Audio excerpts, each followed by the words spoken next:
Hello and welcome to a wild card weekend edition of Establish the Bets. My name is Adam Levitan, as always, joined by Matthew Davidow. We didn't know if we were going to do this show. We said, I don't know. It's the playoffs. Should we do it? Is it over? And Davidow said he loves doing the show so much. He loves talking the betting market so much with me and the ETR family. We had to keep doing it. Davidow, how's it going, buddy? Yeah, I mean, we can't not do wild card weekend. This isn't just wild card weekend, Adam. This is super wild card weekend.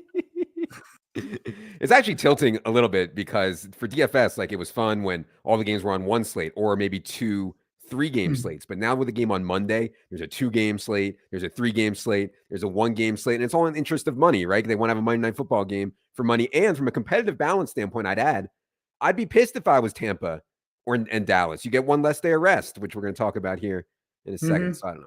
Just had to get that off my chest. Anyways, hopefully you guys know Matt by now. He is one of the founders of Deck Prism, recently merged with Huddle, doing B2B stuff, i.e. providing lines, a lot of live wagering stuff. If you're betting live, if you want to bet big, if you want to bet big on anything, Matt is your man. All right. Playoff lines. I'm just curious in general. There's fewer games, obviously. There's only 6 games this weekend. There's so many more eyes on these games. I mean, everybody's talking about these games. Does that make these lines more efficient to you than the regular season, or is it just run-of-the-mill, standard NFL, this is the market? I'm not sure, to be honest, Adam. It works both ways. On one hand, what you see with like an NFL market or the World Cup market is because there's so much more recreational money than, say, the Sun Belt college football game, that there's going to be times where the public or winning the non syndicates professionals actually have a stake in the market, to actually cause a line to be where it wouldn't have been otherwise. Whereas only pros are really betting the Sun Belt. Now the flip side is all the eyes, better openers, many more people trying to win. And we say recreational bettors are public, but my rule, particularly from the operator side of the counter, is always that every dollar is worth something. If anybody ever wants to bet their money on something, it's worth more than zero. It may not be worth a lot more than zero, but I think that it's a fallacy to say, oh, that guy's throwing darts. Everybody's trying in a way, and the group think that comes from the entirety of people trying has to make a number sharper versus not sharper in general. So I did say, it's sharper, but then there's spots where like that 2-3% that means something are all on one side, and that side could be wrong for like a weird reason that no one's thinking of.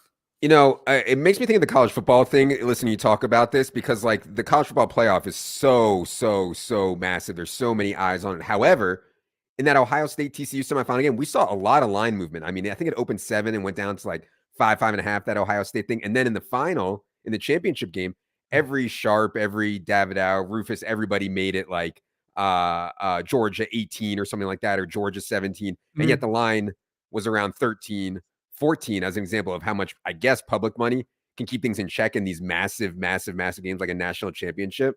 I don't know. What do you think about how the college stuff, and does that have any corollary to what we see in like NFL playoff games? I don't think 17 or 18 was right. Like the computer models were going to spit out 17 or 18, but I do think the line closed low even before the game. I mean, obviously, that sample of the game, the line should have been much higher. But I think that was an example of a line that was probably lower, because of the public. Maybe the best example is always in my head was the Carolina-Denver Super Bowl from, I guess it was 2015, the 2015 season was 2016. And I don't know anybody that didn't have a large bet on Carolina in that game. That was like, I think Manning was back and bad, like after Osweiler, if I remember the year right.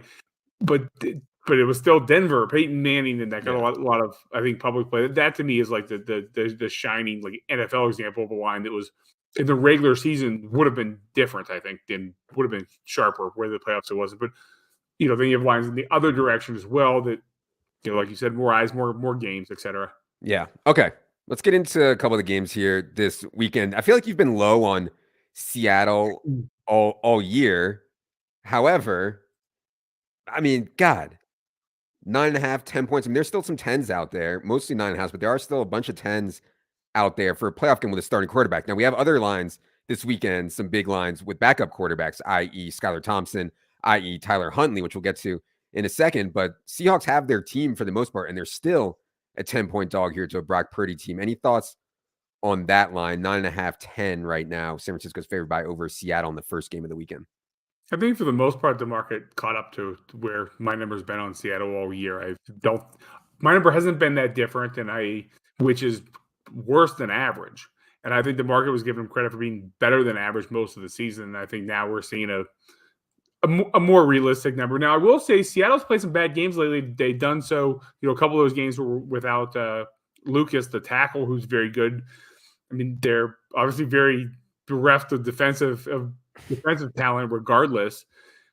But this is as high as this number is going to get. And I think comes down from here. I think this closes above 7 still, but I don't think there's going to be any syndicate money on the Niners. Right. I don't think these 10s are going to last. If you want Seattle, I think the 10s are probably the way to go for now if you like that side of it. I would also note they did play without Tyler Lockett for a couple games, and I think that matters. You've seen Geno really struggle over the last month or so, and Tyler Lockett being not there or banged up, I do think matters a little bit. Seems like he's healthy now.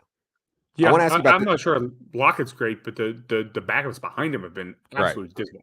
Yeah, exactly. They were playing like Laquan Treadwell. It's a mess. The Brandon Staley decision to play his starters last week. I wonder if we can quantify rest, because Brandon Staley strikes me as like a sharpish guy. It's not even about, keeping your guys humming or whatever he wants to say. I just think from a straight rest perspective, mentally and physically, it makes a difference. In your model, at least, I assume there's some lever for rest. Did you think it was the right call from Brandon Staley here? And would the line be different if he had rested guys last week? I'm always a fan of rest. I think rest is underrated in football, and he really didn't rest. Like they played their starting 5 offensive linemen the first 55 snaps of the game, and then replaced 2 of them. I mean, his hands were a little bit tied over what he could do because he couldn't put his good players inactive, because what if they needed to play to get the 5 seed? They definitely wanted the 5 seed, which I think was correct. And I mean, the whole game as we were doing the live, we were assuming he's going to take him out now. He's going to take him out now. He's going to take him out now. And he really never did. And then they just didn't even try at the end. It kind of, in a lot of ways to me, made no sense. But I also tend to, has to mean something where he could have definitely rested, completely rested 2 of his linemen. Bosa, there was no need to play him 23 snaps. I don't think that's as much of a rest factor. And he got hurt. And he got hurt too. Yeah. He got hurt in this game? I think he's gonna be okay. But yeah, he got banged up. Yeah. Yeah. So it makes no sense to me. Now they did spread the snaps around defensively. It wasn't that crazy. And obviously Jacksonville played everybody and played Pard. And that was, but they have one more day. It was the day before, if I remember. Yeah. In the simulation, is there a lever for rest that you run, or you think it's just like it's too hard to quantify? Or do it subjectively. There's no like real rest button. Okay. There is a rematch. You don't see this too often. There's actually 2 rematches. One between the Giants and Minnesota. They just played in Week 16. Vikings won by 3 in Minnesota. Now the line is 3 in Minnesota with these 2 teams. Again, I know a lot of people are going to say the Giants suck. The Giants don't have any talent. The Vikings had such a great year. That is kind of the everyman's point of view on this game. I think people are now woke to how Minnesota has been winning. It's been a lot of luck late in games, which I think they should get some credit for. But yeah, any thoughts here on Vikings 3-point favorite home against the Giants, who they just played 3 weeks ago? Well, I think this is like a super interesting rematch, because going into the game 3 weeks ago, I think the line closed like 5.5. I think we made it 6. So actually, even the line moved all week from like 3 to 5.5. And I thought it, as a lot of those moves tend to be, they don't quite get all the way to the true line because no one's going to lay 5.5. They make it 6, with the hold on top of it. Mm-hmm. So I think everybody was basically in it. Like the market in general was in agreement that that's what a line should be. Like, didn't see a lot of action at 5.5. It moved to there, and that was more or less it. And then the Giants, from an eye test standpoint, the Giants were better in that game. The Giants pass protected very well. Plays were open left and right. The only reason the Giants didn't score more points were a lot of what was basically unlucky turnovers, often in Minnesota territory. And it's only been a few weeks. And now this same game is all the same players, the same coaches. And I ran the game and I came up like 2.5, which I was shocked at. I mean, like, never does the opinion change that much. And only a couple of games, and we're using data from all season. I was really, really surprised at that. But Minnesota's just not been good lately. And the stuff that's like changeable by me, that game definitely changed my mind some more than others from Minnesota, where they were beat on both sides of the line of scrimmage by a team that shouldn't be beating anybody in the line of scrimmage outside of Leonard Williams. Yeah, this line has been painted 3, I believe, pretty much all week. Hard for me to see it coming off the 3. You think any chance that it No could one's come going off? to lay 3. So if people take 3, it'll go off. No one's laying 3 here. Yeah. Okay. Looks like it's going to be Tyler Huntley. I mentioned backup for Baltimore. I don't know if the market sees a big difference between Tyler Huntley and Anthony Brown. I kind of think that there is a difference, but I don't know. Tyler Huntley's been so bad this year by like any metric, but I think the market assumes it's going to be Huntley now, 9.5. There are still some 10s out there. This is a rematch of a game that was played last week. However, the Ravens played none of their guys, including Tyler Huntley. Any thoughts on this spot here for the Ravens? Any difference for you between Anthony Brown and Tyler Huntley? I thought Brown was okay last week, with my Barbie and Huntley to start with. Yeah. Huntley, like he said, has been bad. And now he's hurt on top of that. I also think they haven't really had a good plan for him for a few games, and I think they might come with a better one. Maybe a sneaky advantage that Baltimore has here is that clearly Cincinnati had to game plan and come with their ideas and show stuff last week, where Baltimore definitely didn't. I didn't watch it close enough to like really get an idea of what Baltimore did or didn't do. Yeah. But they clearly signaled they didn't care about the game going in by resting the guys, and I'm just supposing that they showed nothing and have a strategic advantage going into this game. I mean, Baltimore's played much better defensively. Like they're gonna have to win like a grinded out game, I think, to win it. It's like classic spot where like the under is more correlated with the dog. I think that's a true statement. Is that true, David? I shouldn't say that without it being true. Do you think unders are more correlated with dogs covering or no? Maybe with the money line. Yeah. I don't think there's much correlation here. I mean, the one thing that happens with the NFL, whether you talk about the correlations between the point spread and the total, that you don't see as much in other sports, is because when the team's leading the game, they're trying to score less. So that kind of hurts your correlation back in the other direction when they're not obviously going to try to score at the end of the game. A little bit of a different situation in college football, where teams tend to take the foot off the gas less. But the NFL teams have been taking the foot off the gas less too. So there could be enough correlation there if your book takes a plus 9.5 under 40.5 parlay. You're still overcoming a lot of hold into two lines that are, in my opinion, dead on. So I don't think it's necessarily a good bet, right? But could be a good way to lose less, which is, I think, I think honestly underrated even by the even from people that are doing this like for profit. Everybody wants to bet on a UFC fighter or bet on a.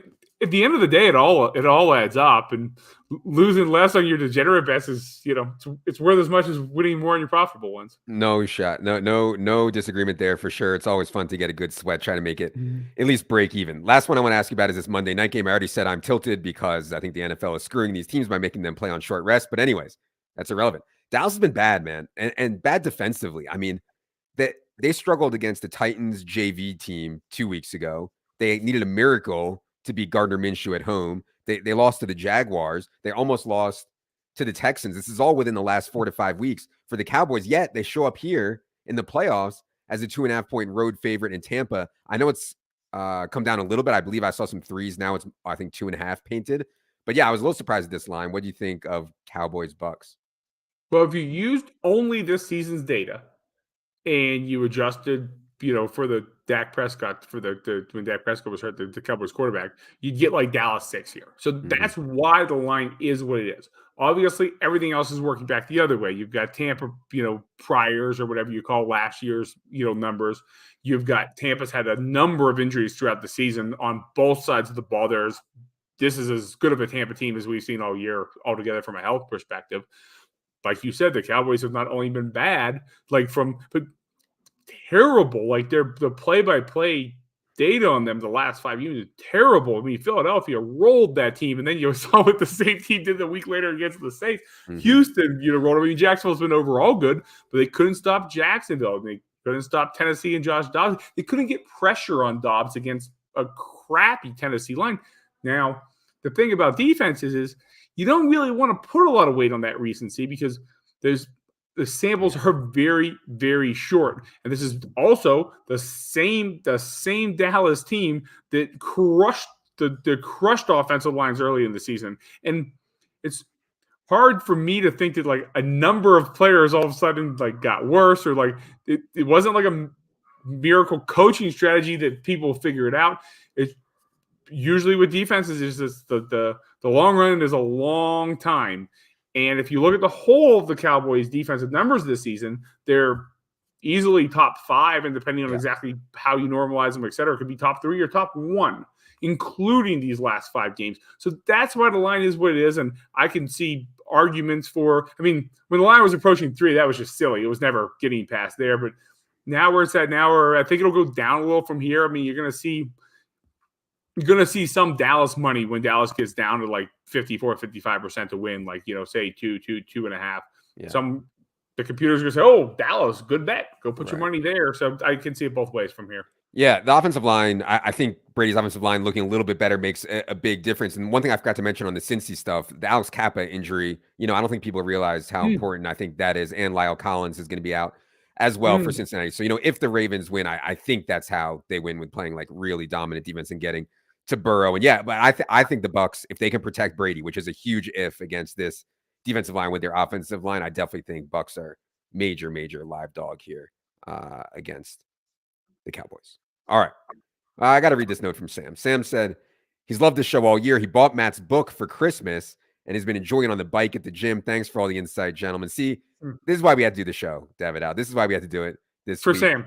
And for Sam. And we got you a book sold. By the way, if you bet on sports at all and you have not read Matt and Ed Miller's book, The Theory of Sports Betting, I believe, or The Logic of Sports Betting. The Logic of Sports Betting. You find it on Amazon. I mean, definitely worth whatever Matt is charging, like $10 or $20, something ridiculous like that. If you can't find $20 worth of value in that, you're not reading it right. Yeah. Yeah, we're really, I mean, I was really proud of that book because I was sure that in some way I would screw Ed up from all those other great books, and somehow I didn't screw him up. So I'm so proud. I'm so proud that I did it. I'm not always good at getting out of the way at the right time. And if there's one thing I did well on that book, I got out of the way at the right time and let the magician do the magic. And it's a fantastic book. And obviously Ed deserves the lion's share of the credit for the readability. Yes, exactly. All right.